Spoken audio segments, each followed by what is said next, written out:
Honourable supreme court ने 11 जून 2020 के एक केस में यह ऑब्जर्व किया था कि रिजर्वेशन फंडामेंटल राइट नहीं है। इसी को लेकर काफ़ी लोग ये बोल रहे हैं कि सुप्रीम कोर्ट आजकल एंटी रिजर्वेशन यानी आरक्षण विरोधी फैसले दे रहा है। ऐसा बोलने वाले लोग सुप्रीम कोर्ट के दो judgments Jagdish Lal versus state of Haryana 1997 और Ashok Kumar Gupta versus state of UP 1997 पर रिलाई करते हैं, जिसमें यह बोला गया था कि आर्टिकल 16(4) के अकॉर्डिंग रिजर्वेशन फंडामेंटल राइट है। इन सभी बातों को देखते हुए कुछ क्वेश्चंस तो आपके दिमाग में जरूर आते होंगे, जैसे कि क्या सुप्रीम कोर्ट ने यह पहली बार बोला है कि रिजर्वेशन फंडामेंटल राइट नहीं है? कॉन्स्टिट्यूशन के शुरुआती दिनों में सुप्रीम कोर्ट का इस मुद्दे पर क्या स्टैंड था? क्या रिजर्वेशन को लागू करने के लिए कोर्ट रिट ऑफ मैंडेमस यानी परमादेश इशू कर सकता है या नहीं? जब रिजर्वेशन फंडामेंटल राइट नहीं है तो इसका क्या स्टेटस है? इन सभी पॉइंट्स को मैं इस वीडियो में सुप्रीम कोर्ट के इंपॉर्टेंट जजमेंट्स के साथ डिस्कस करूंगा, लेकिन उससे पहले आपको बता देता हूं कि रिजर्वेशन फंडामेंटल राइट होना चाहिए या नहीं, ये इस वीडियो का थीम यानी विषय नहीं है। सबसे पहले तो मैं आपको 11 जून 2020 के Umed Singh versus union of India case के बारे में बता देता हूं, जिसमें तमिलनाडु की पॉलिटिकल पार्टीज ने सेंट्रल गवर्नमेंट की एक पॉलिसी को चैलेंज किया था, जिसके अकॉर्डिंग अदर बैकवर्ड क्लासेस के लिए रिजर्वेशन नहीं देने का फैसला लिया गया है। ये पिटिशन आर्टिकल 32 के अंदर फाइल किया गया था और आर्गुमेंट ये था कि ओबीसी कैंडिडेट्स के फंडामेंटल राइट का वायलेशन हुआ है। पर सुप्रीम कोर्ट ने ये बोला कि रिजर्वेशन फंडामेंटल राइट नहीं है और इसलिए ये पिटिशन आर्टिकल 32 के अंदर फाइल नहीं किया जा सकता। आर्टिकल 32 के अंदर सुप्रीम कोर्ट में पिटिशन केवल फंडामेंटल राइट्स के वायलेशन पे ही डाला जाता है। कुछ महीने पहले भी सुप्रीम कोर्ट ने Mukesh Kumar versus state of Uttarakhand 2020 के केस में कुछ ऐसा ही ऑब्जर्व किया था। उस केस में रिजर्व कैटेगरी कैंडिडेट्स का आर्गुमेंट ये था कि M Nagraj versus union of India 2006 के डिसीजन के अकॉर्डिंग उत्तराखंड गवर्नमेंट ने एससी एंड एसटी के रिप्रेजेंटेशन की एडुकेसी के लिए क्वांटिफिएबल डाटा यानी मात्रात्मक आंकड़े कलेक्ट करने के लिए एक कमेटी बनाई है थी। कमेटी ने रिपोर्ट में यह बोला था कि अभी भी शेड्यूल्ड कास्ट और शेड्यूल्ड ट्राइब्स का गवर्नमेंट जॉब्स में इनएडिक्वेट रिप्रेजेंटेशन यानी अपर्याप्त प्रतिनिधित्व है।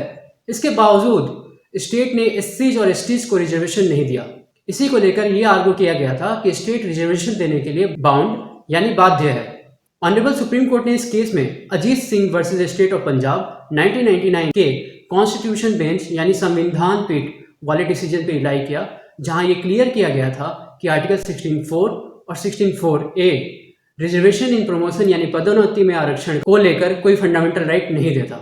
अजीत सिंह केस में कोर्ट ने C.A. Rajendran versus union of India 1968 case को भी डिस्कस किया, जहां ये बोला गया था कि स्टेट गवर्नमेंट को कोर्ट द्वारा रिजर्वेशन देने का डायरेक्शन नहीं दिया जा सकता। यहां तक कि M.R. Balaji versus state of Mysore 1963 में भी आर्टिकल 15(4) और 16(4) को बस इनेबलिंग प्रोविजन ही माना गया था। इन जजमेंट्स पे रिलाई करते हुए अजीत सिंह केस में कोर्ट ने यह बोला कि आर्टिकल 16(4) और 16(4)(a) इनेबलिंग प्रोविजन यानी सक्षम करने का प्रावधान है, जो स्टेट गवर्नमेंट को डिस्क्रेशन यानी विवेक देता है कि रिजर्वेशन लागू करना है या नहीं। इसी के साथ मुकेश कुमार केस में कोर्ट ने यह भी क्लियर कर दिया कि भले ही गवर्नमेंट रिजर्वेशन नहीं लागू करने के लिए किसी भी कमेटी की रिपोर्ट को नजरअंदाज कर सकती है, लेकिन अगर स्टेट रिजर्वेशन देना चाहती है तो उसे इनएडिक्वेसी ऑफ रिप्रेजेंटेशन के लिए क्वांटिफिएबल डाटा को कलेक्ट करना पड़ेगा। और अगर स्टेट गवर्नमेंट के रिजर्वेशन देने वाली पॉलिसी को कोर्ट में चैलेंज किया जाएगा, तब स्टेट को कोर्ट के सामने इनएडिक्वेसी ऑफ रिप्रेजेंटेशन का क्वांटिफिएबल डाटा शो करना पड़ेगा। कोर्ट ने आर्टिकल 16(4) के वर्ड्स पे भी एम्फेसिस देते हुए ये बोला कि ये आर्टिकल स्टेट को रिजर्वेशन देने के लिए उस समय एम्पावर यानी सशक्त करते हैं जब स्टेट की ओपिनियन में रिजर्व कैटेगरी के कैंडिडेट्स का एडिक्वेट रिप्रेजेंटेशन नहीं है।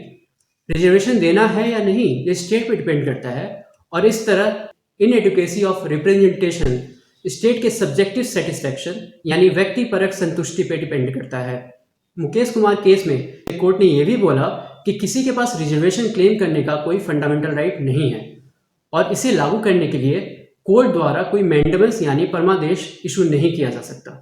आपको बताते चलें कि मैंडेमस एक तरह का रिट है जिसके तहत सुप्रीम कोर्ट और हाई कोर्ट किसी भी इंफीरियर कोर्ट या किसी भी पर्सन को उसकी पब्लिक या स्टैट्यूटरी ड्यूटी को पूरा करने का आदेश देती है।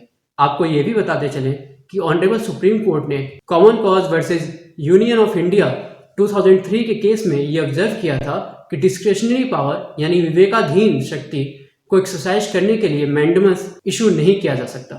काफ़ी लोग ये भी बोलते हैं कि जब स्टेट रिजर्वेशन नहीं दे रही है तो उसे ये दिखाना चाहिए कि एडिक्वेट रिप्रेजेंटेशन है या नहीं, पर कोर्ट ने ये रीजनिंग दिया कि चूंकि स्टेट रिजर्वेशन देने के लिए बाउंड नहीं है तो स्टेट को ये जस्टिफाई यानी औचित्य साबित करने की जरूरत नहीं है कि पब्लिक पोस्ट्स में एडुकेट रिप्रेजेंटेशन है या नहीं।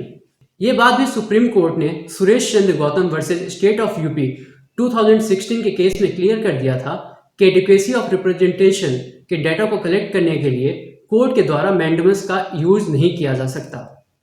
अब जो लोग ये बोलते हैं कि रिजर्वेशन फंडामेंटल राइट है, वो 3 जजेस वाली बेंच के 2 जजमेंट्स पे रिलाई करते हैं, जगदीश लाल वर्सेस स्टेट ऑफ हरियाणा और Ashok Kumar Gupta versus state of UP, जिसमें यह ऑब्जर्व किया गया था कि रिजर्वेशन फंडामेंटल राइट है। और कुछ लोग ये भी आर्ग्यू करते हैं कि जब आर्टिकल 16(4) पार्ट 3 में आता है जो खुद फंडामेंटल राइट से डील करता है, तब रिजर्वेशन फंडामेंटल राइट क्यों नहीं है। इन्हीं दोनों आर्गुमेंट्स को लेकर अजीत सिंह केस में आर्टिकल 16(4) और 16(4)A को डिस्कस करते हुए ये बोला गया था कि इन दोनों आर्टिकल्स की शुरुआत निगेटिव लैंग्वेज से हुई है, जैसे nothing in this article shall prevent the state from making any provision for the reservation of appointments और पोस्ट, यानी आर्टिकल 16 की कोई भी बात स्टेट को रिजर्वेशन के प्रोविजन बनाने से निवारित यानी प्रिवेंट नहीं करेगी। और इन दोनों आर्टिकल्स को आर्टिकल 16(1) से कंपेयर करने पर यह क्लियर हो जाएगा कि आर्टिकल 61 में जो लैंग्वेज यूज किया गया है उसमें और आर्टिकल 16(4) में काफी अंतर है। आर्टिकल 16(1) में यह बोला गया है कि there shall be equality of opportunity for all citizens in matter relating to employment और appointment to any office. Article 16(4) और 16(4)A में आर्टिकल 16(1) की तरह कोई डायरेक्टिव या कमांड नहीं दिया गया है, इसलिए ये दोनों केवल इनेबलिंग प्रोविजन है। इसका मतलब यह है कि अगर आर्टिकल 16(4) में साफ साफ शब्दों में ये लिखा हो कि not with standing anything in this article state shall provide reservation, यानी स्टेट को रिजर्वेशन देना पड़ेगा, तब रिजर्वेशन को फंडामेंटल राइट माना जा सकता है। अजीत सिंह केस में कोर्ट ने यह भी बोला कि अशोक गुप्ता और जगदीश लाल जो कि 3 जजेस बेंच का डिसीजन है, उसमें कोर्ट का ध्यान CA राजेंद्रन केस जो कि कॉन्स्टिट्यूशन बेंच का डिसीजन है उसकी तरफ नहीं लाया गया था। आपको बताते चलें कि कॉन्स्टिट्यूशन बेंच उस बेंच को बोलते हैं जिसमें जजेस की संख्या 5 या 5 से ज्यादा होती है। इसका जिक्र आर्टिकल 145(3) में किया गया है। राजेंद्रन केस में यह बोला गया था कि आर्टिकल 16(4) फंडामेंटल राइट नहीं है और ये स्टेट पे किसी तरह की कॉन्स्टिट्यूशनल ड्यूटी यानी संवैधानिक कर्तव्य को इम्पोज नहीं करता। आर्टिकल 16(4) स्टेट को बस एक डिस्क्रिप्शन देता है। इसलिए कोर्ट ने यह बोला कि जगदीश लाल और अशोक गुप्ता केस पर इंक्यूरियम है। पर इंक्यूरियम का मतलब ये होता है कि किसी प्रीवियस जजमेंट में कोर्ट ने अपना डिसीजन किसी बड़े बेंच या किसी लॉ को अनदेखा करके दिया है। इस तरह उस डिसीजन को करेक्ट लॉ नहीं माना जाता है। इसी तरह कुलदीप सिंह केस और जगन्नाथन केस जो रिजर्वेशन के लिए मैंडेमस दिए जाने की बात करते हैं, उसमें भी राजेंद्रन केस को रेफर नहीं किया गया था और इसलिए ये दोनों जजमेंट्स भी पर इंक्यूरियम हैं। अब तक तो ये क्लियर हो गया होगा कि right to claim reservation fundamental right नहीं है, लेकिन क्या रिजर्वेशन को लीगल राइट और कॉन्स्टिट्यूशनल राइट बोला जा सकता है? रिजर्वेशन को हम स्टैट्यूटरी या लीगल राइट बोल सकते हैं, क्योंकि रिजर्वेशन के प्रोविजंस को सपोर्ट करने के लिए किसी लॉ, एक्ट या रूल्स का इस्तेमाल किया जाता है। आपको यह भी बता दूं कि SC/ST के लिए पार्लियामेंट और स्टेट लेजिस्लेचर में जिस रिजर्वेशन की बात की गई है वो एक तरह का कॉन्स्टिट्यूशनल राइट है, क्योंकि आर्टिकल 330 में ये लिखा गया है कि सीट्स शैल बी रिजर्व, यानी SC/ST के लिए सीट्स को रिजर्व रखा जाएगा। मुझे उम्मीद है कि इस वीडियो के थ्रू आप लोगों के रिजर्वेशन को लेकर कुछ डाउट्स तो जरूर क्लियर हुए होंगे। अगर वाकई में ऐसा हुआ है तो आप लोग इस वीडियो को लाइक और चैनल को सब्सक्राइब जरूर करें। धन्यवाद।